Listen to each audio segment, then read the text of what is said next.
আসসালামু আলাইকুম। আমি আমিরা সোমা স্টাইল থেকে। আমি আপনাদের সবার প্রিয় সোমা আপু। আমি জানি না আমি আপনাদের কাছে কতটুকু প্রিয়, তারপরও সবসময় বলি আমি আপনাদের সবাই। তো welcome to my new daily blog. তো ঘুম থেকে উঠে আজকাল আমি সবার আগে বেডটা গুছিয়ে নিই। আমার কাছে মনে হয় যে বেডটা গুছিয়ে ফেললে না আহ, ঘরে অর্ধেক কাজ হয়ে যায়। এটা আমার ধারণা। আপনাদেরও কি সেম? তো আমার ইন্ট্রোটা সেম সেম হয়ে যাচ্ছে। আমি আপনাদের বলেছিলাম কি নতুন করে ইন্ট্রো দেওয়া যায় বলেন তো।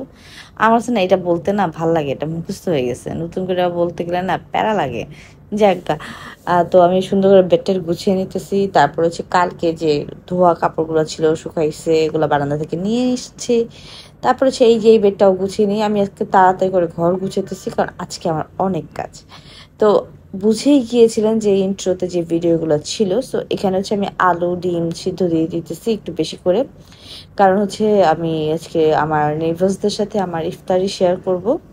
মানে এটা আসলে এক ধরনের আন্তরিকতা, আমি সবসময় করি। তো দেন আমি একটু মিনা বাজার যাই তরমুজ কিনতে, ওখানে হচ্ছে মানে ছাড় থাকে, মানে তাই হচ্ছে ওখানে থেকে কেনা। তারপরে হচ্ছে আমি একটু গ্রোসারিজ আইটেমও কিনতেছি। আর এখানে হচ্ছে মমিত হচ্ছে শরবত বানাইতেছে, কারণ আজকে রূপার মা আমার সাথে ইফতার করবে। কারণ আমি গত রমজান বাংলাদেশে ছিলাম না, আর এই রমজান একদিনও আমি আমার মায়ের সাথে ইফতার করি নাই।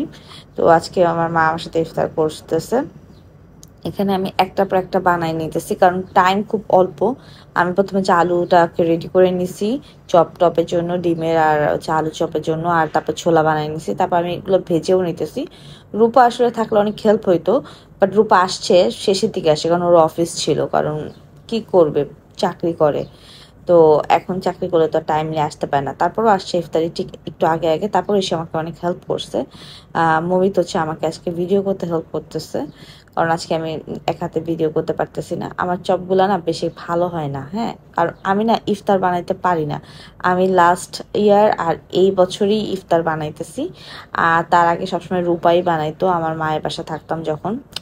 কারণ থাকে না কিছু কাজ একজন ভালো করে, রূপা খুব ভালো বানায়, আমি এত ভালো বানাইতে পারি না। তারপরে চলে চলে আর কি।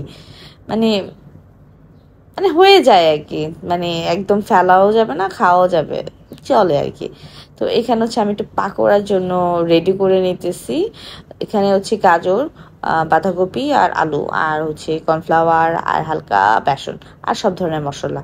সো আমি দুইটা কড়াইয়ে নিচ্ছি। এটা হচ্ছে একটা ফ্রাই প্যানের মধ্যে দিয়ে দিচ্ছি, কারণ হচ্ছে টাইম নাই, অলরেডি অনেক লেট হয়ে গেছে। তো আমি চেষ্টা করতেছি খুব ফাস্ট ফাস্ট করে নিতে, কারণ এখানে হচ্ছে সবার বাসা আবার পাঠানোরও একটা টাইমিং এর ব্যাপার আছে। আর এখানে হচ্ছে আমি ডিম চপগুলা ভেজে নিতেছি। তো আমাদের বাসার ডিম চপটা সবাই খুব পছন্দ করে, স্পেশালি মুমিত অনেক পছন্দ করে। মুমিতের ফেভারিট হচ্ছে ডিম চপ। তো আমি দেখেন দুইটা একসাথে একসাথে করতেছি।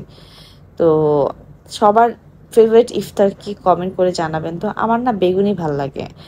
তারপরে এই যে এখানে আমি একটু পেঁয়াজও করে নিতেছি, মানে একটা পর একটা দিতেছি হইতেছে।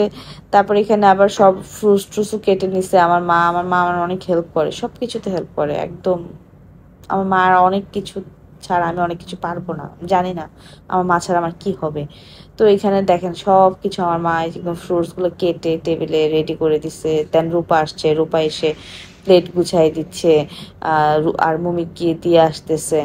তো এটা একটা ফ্যামিলি, মানে রূপা আবার দেখাচ্ছে কেমন হয়েছে। তারপর সবাই মিলে ইফতার করলাম, একসাথে চা খেলাম। এই ছিল আজকের ব্লগ। কেমন লাগলো জানাবেন। আল্লাহ হাফেজ।